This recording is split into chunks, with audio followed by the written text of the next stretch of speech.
sink in between. Oh, it might be. All right, there you go.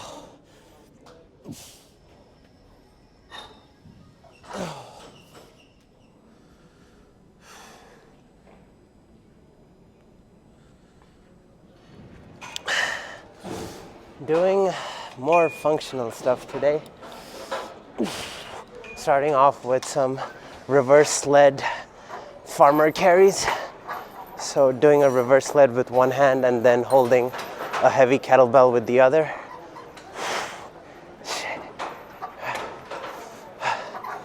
There's something about combining movements that seems to tax the body more overall. And now I'm all about taxing the body in weird ways, or what people would consider weird. I just think this is the kind of training people ought to do. But I mean, most gyms don't have a sled or even kettlebells in some cases, so it can be hard. That being said, if you can do it, you should. So the first exercise is a reverse sled farmer carry. Second exercise is a farmer, or yeah, everything is farmer. Suitcase deadlift. 5 each side.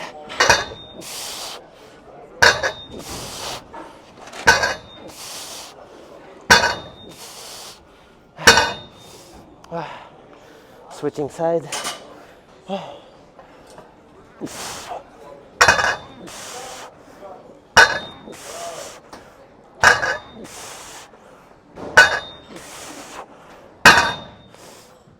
And then for the final exercise,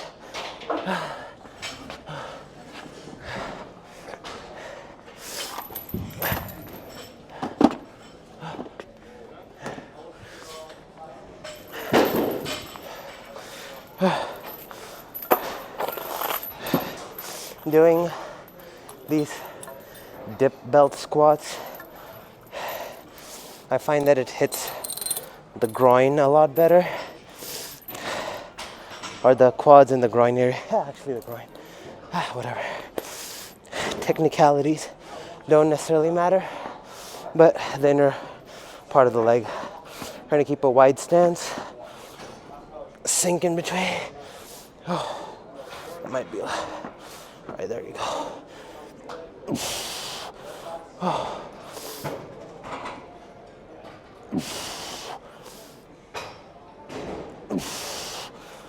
It's almost like a sumo stance, so you'll feel it a lot in your glutes and your inner thighs.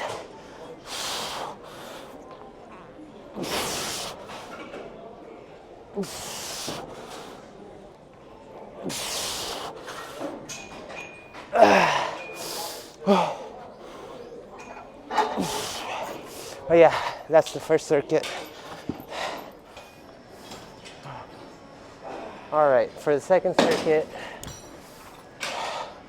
we're sticking with the sled, but using a towel grip. So we're doing sled rows with the towel grip.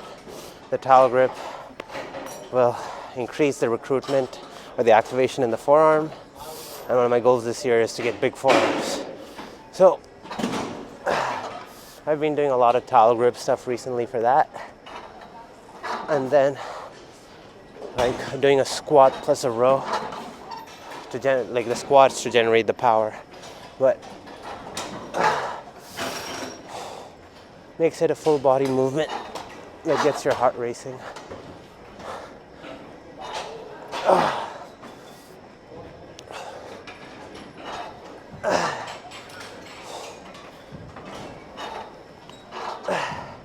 Going one arm one way, another arm other way.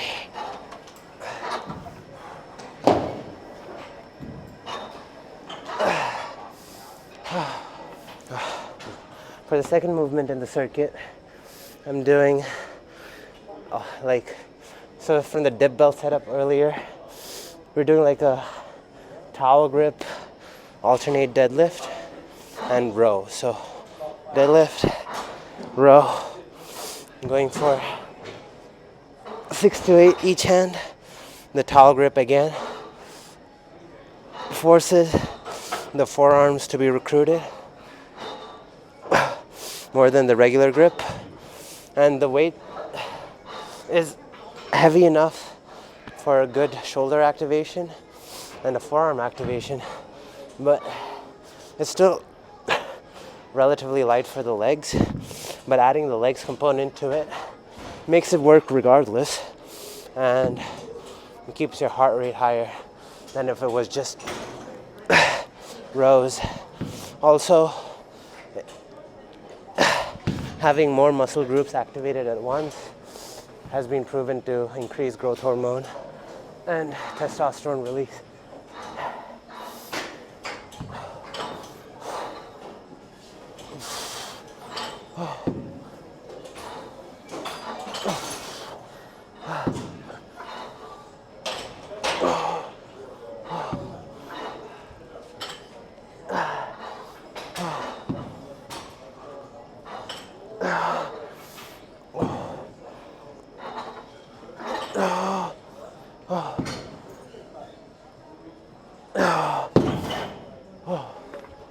And the final movement for the circuit is kettlebell swings.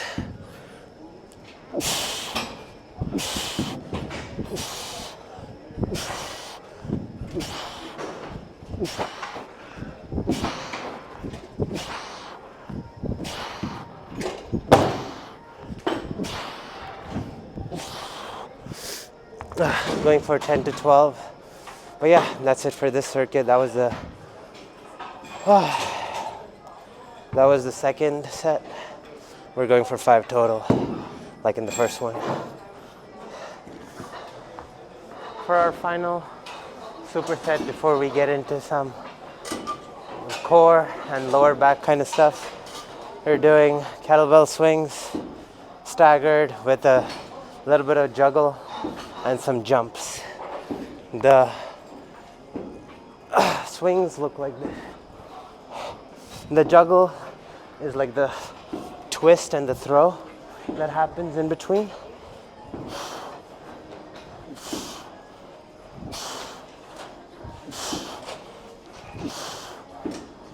Trying to add a mental coordination element to it, so the mind has to work a little bit more during the move. If it's your first time, just do regular swings. The twist happens at a more advanced level, I'd say, even though it's like a basic twist in the kettlebell juggling world. Then we're doing jumps, but with the band. The band pulls you up, giving you a more explosive feeling, and helps you stay lighter on your feet. So as I come down, I'm kind of pulling it down and then jumping along with it.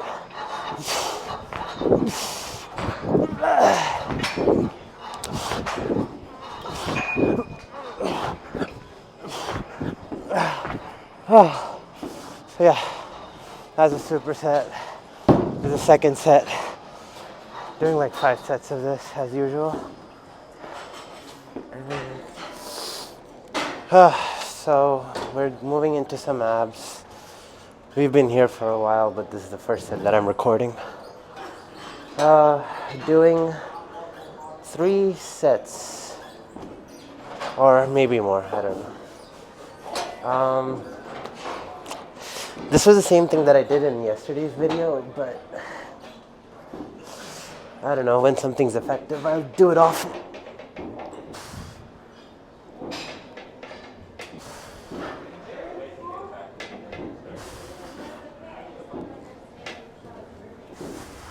The offset focuses one side to work harder. And that's kind of my goal. Like with everything, I try to do like an offset or a unilateral version of whatever I'm doing.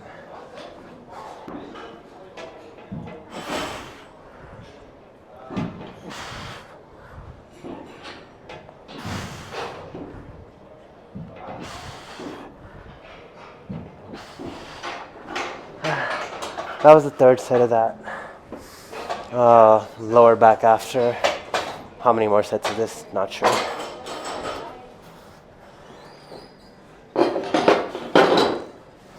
For lower back, I'm doing like these back extensions but with a twist. So keeping one leg out and like twisting to one side as I come down.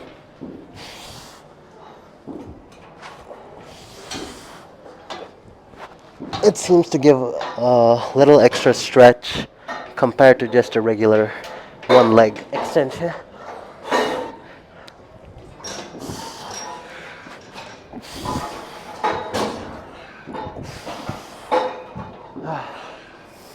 Going for 8 each side.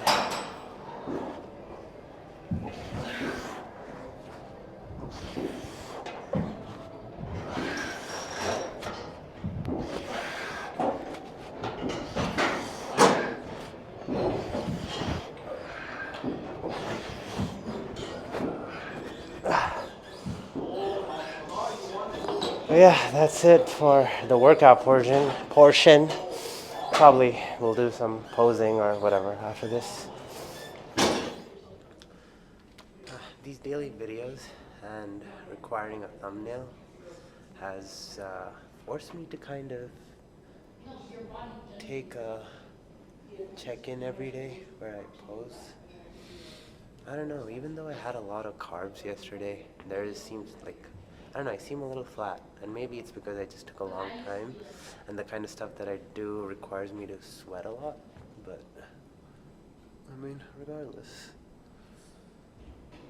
I don't know. I want to be bigger, but I want to stay lean. And even as far as bigger, I just want a bigger shoulder. I think everything else is pretty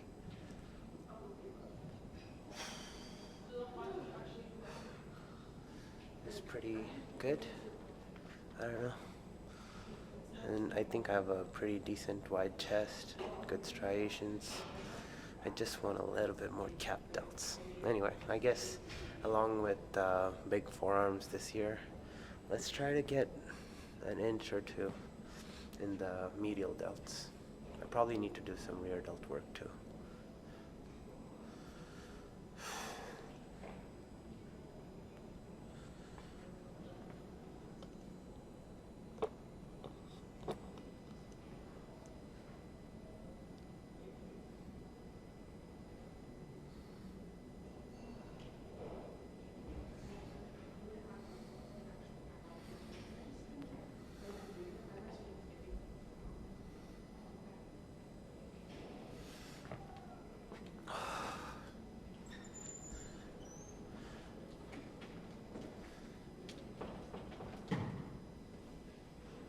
I've always striven to maintain good proportions, and I don't like anything getting too big.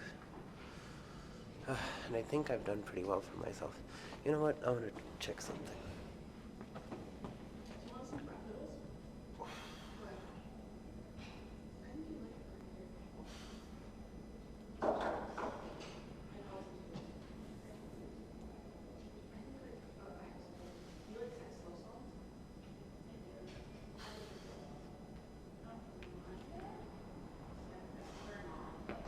I hope that looked good. What else? What other poses can I try? Oh yeah, the vacuum. I don't know. That doesn't always look good.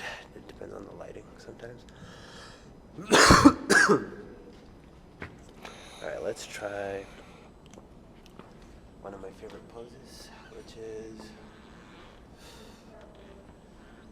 the side distressed thinker.